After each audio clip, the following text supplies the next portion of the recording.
So, what are some of the main problems that you feel people are experiencing in their life, and what do you think are the reasons and the results of those problems? You start very gentle, huh? Yeah. Bismillah, alhamdulillah, wa salatu wa salam ala rasulillah. Problems are many. Everyone's got problems in their lives, and problems are inevitable. You will always face issues in your life. It doesn't matter who you are and where you're from, issues are there in our lives, and Allah subhanahu wa ta'ala puts these issues there as a reminder for every single one of us that this world is not Jannah. You will never find complete peace and happiness in this world. Allah subhanahu wa ta'ala designed it as such. Complete happiness is only in Jannah. So in this world we'll always have our issues, our ups and downs. And the solution to everything is always Allah subhanahu wa ta'ala. He's the King of Kings, He's the one who's created the 7 heavens and the earth. He's the one that sustains. He's the one that every single heart is in His hands, subhanahu wa ta'ala, and He's the one that's in control. So our solution to anything and everything is always Allah subhanahu wa ta'ala.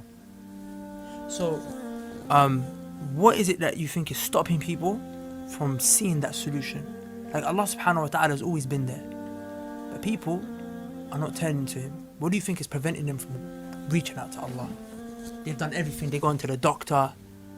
Maybe it's a medical illness. Maybe they're depressed. They've gone to the counselor. Maybe they've gone to financial advisors, money problems. But why don't they go to Allah? I think why is a bit difficult because there's many reasons to why we don't turn to Allah subhanahu wa ta'ala. But I think sometimes we like to think that the solution to our problems is a complicated one. Sometimes we like to dwell into the idea that, you know, what I'm going through is very bad, that it's very dramatic, and it's not an easy fix. But the truth is, no matter how big your issue is, for Allah subhanahu wa ta'ala, everything is easy. You know, Allah subhanahu wa ta'ala simply has to say kun. You know, yeah man, you know, the one whose amr, the one whose decree, whose order is as simple as kun, be. And Allah subhanahu wa ta'ala can deal with all of your problems. I think the issue is that for a lot of us, we don't have that relationship with Allah. SubhanAllah, for me growing up, for many years I was far from Allah subhanahu wa ta'ala. I didn't have Allah in my life. And, you know, on a personal level, because I grew up, you know, everything's either haram and you can't do this and you can't do that.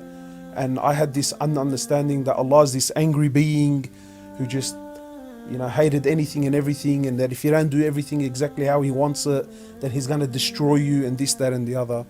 And, you know, it's unfortunate because that was my own shortcomings and my own lack of knowledge, but that was a big barrier between me and Allah subhanahu wa ta'ala. But then, you know, once you start to learn and you start to come close and you start to understand that Allah subhanahu wa ta'ala is the most loving, is the most caring, you know. So once you start to know Allah subhanahu, you know, once you start to know about Allah subhanahu wa ta'ala and His greatness, then you come to realize that the only solution to any problem you have is Allah.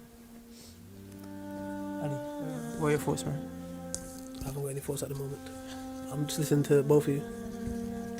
So, a person who's on this journey, like a sister, you know, maybe she's going through some heartbreak right now. Maybe a brother who's got some problems, financial problems, and they're listening to what you're saying and they're saying, okay, you know what, I'm gonna try and turn towards Allah now. What's the first thing they need to do? Or what are some advices, some steps, some action points? Look, I again, you know, me personally, I always like to keep things simple.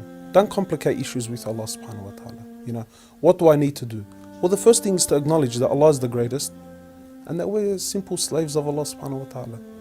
You know, that Allah is capable over all things, over anything, and that number one is to sincerely want Allah. So sincerely in your heart, turn to Allah subhanahu wa ta'ala now. And sometimes, you know, when you say turn to Allah, people think it's got to be this long journey and it has to be a very detailed. No, just sincerely want Allah in your heart and you will find Allah subhanahu wa ta'ala there.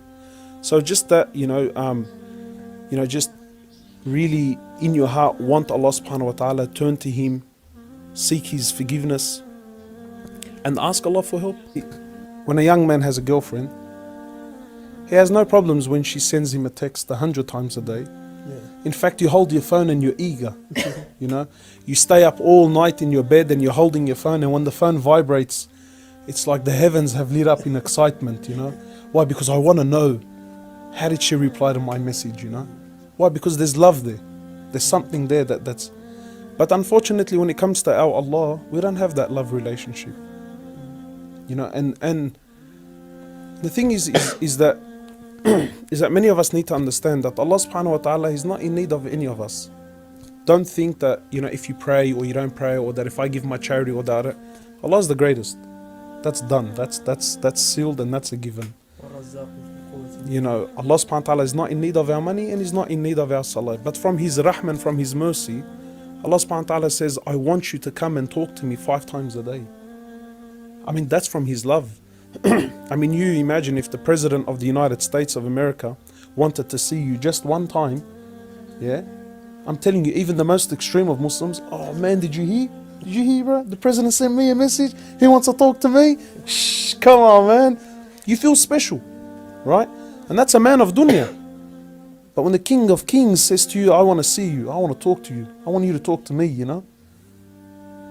You and I find that as a burden. So I think it's just, you know, it comes down to our perspective of things, you know. Like I always like to use this very simple example, and I'll end with this, right? That imagine you as a father, and again, hasha lillah, of course Allah subhanahu wa ta'ala is above any example. But imagine you as a father, if you had a child, do you want the best for your child or do you want the worst? Naturally, you want the best. Do you want your kid to be happy or do you want him to be miserable? No, of course. Any half-decent father would want his kid to be the best and that his, you know, child to be happy. So I always say, okay, now you as a father, when your young child comes to you and he says to you, Dad, I want to go to the city at 12 o'clock at night, midnight. Now you as a father, when you stand up and you tell him, no, you can't go, is that because you hate him or is that because you love him? Is that because you want the best for him or is that because you want the worst? Now it doesn't matter from this point onwards, how he feels about it is irrelevant now. Because I'm in control, because I'm in authority, because I'm mature, because because I've been assigned to be responsible over him. You have wisdom that he doesn't understand. Exactly, so I know what he doesn't know. When he says to me, I want to go with my mates downtown at midnight, and I tell him no, that by no means is because I don't want him to be happy. And then how come you don't trust me? It's got nothing to do with trust. I know what you don't know, and I believe that there's harm there, so therefore you can't go. Now any father, anyone here in his right mind would understand that and would appreciate the fact. And you know, for me it's the same thing. When Allah subhanahu wa ta'ala says to you, don't have a haram relationship, you think it's because He doesn't want you to have fun. No, but because He doesn't want you to harm yourself. You know, when Allah subhanahu wa ta'ala says this is halal and this is haram, that's out of His love, because He loves you, because Allah subhanahu wa ta'ala. So I think it's again, it just comes down to love, you know, and it's knowing that Allah loves me and doesn't hate me, and having this positive perspective when it comes to the relationship.